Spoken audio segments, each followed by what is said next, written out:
Hey, it's Stephen with Pait Home Inspections of North Carolina.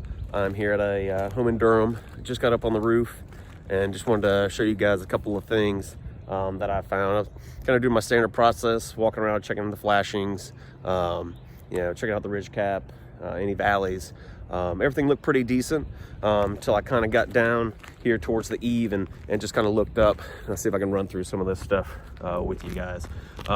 So some of these keyways, which is the slots in the shingles here, started looking at them and noticed that every other course, the keyway was a little bit wider, which is a sign that the shingle was installed using the racking method. It's not necessarily a defect. I don't recommend it. A lot of manufacturers say that it is okay, but you have the propensity for it to leak a little bit more because all you're doing is you got your factory edge out here, and then you got one here, and then you're back with another factory. So water really just has to travel about 6 inches in order for it to get into a crease, which could lead to a leak. So I never recommend that.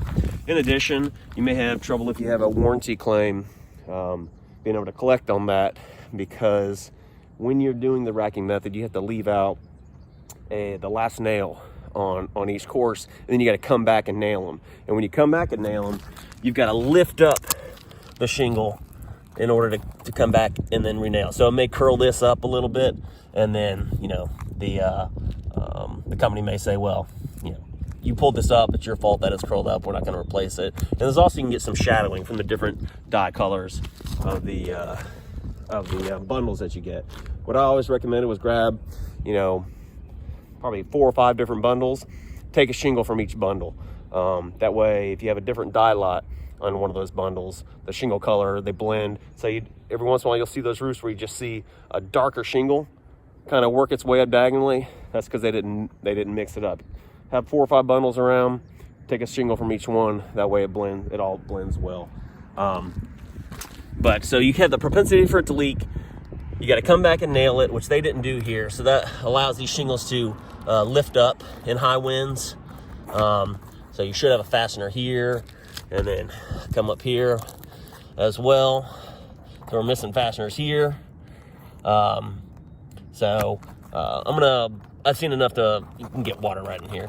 I've seen enough to recommend a roofing contractor come out and just take a quick look at it. And while I was here, I saw this roof decking nail that had backed out. So obviously we got to get that sealed up and repaired. And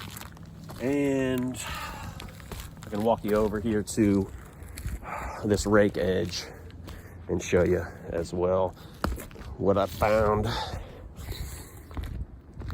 So it's sloped back right here, coming back this way.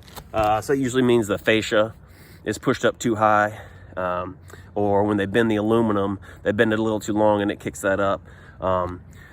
And so what can happen is through like capillary action, water can get on the bottom side of these shingles and run back underneath. And these aren't even fastened on the edge here. So we got another issue. There's no starter strip.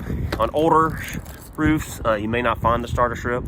Obviously, it should be in there, but these aren't even fastened. So any wind that comes and picks up on this gable side, these shingles can just fly right off. So we've got enough issues here. Have somebody come take a look at it. Doesn't need to be replaced, but just need to get some fasteners in there and get it repaired. Well, I say it doesn't need to be replaced, but I'll let the licensed contractor take a look at that. But if you guys have any questions, need a home inspection or just a roof inspection, I'm happy to come out and do that. Give me a shout, 919-675-4095. Thank you guys.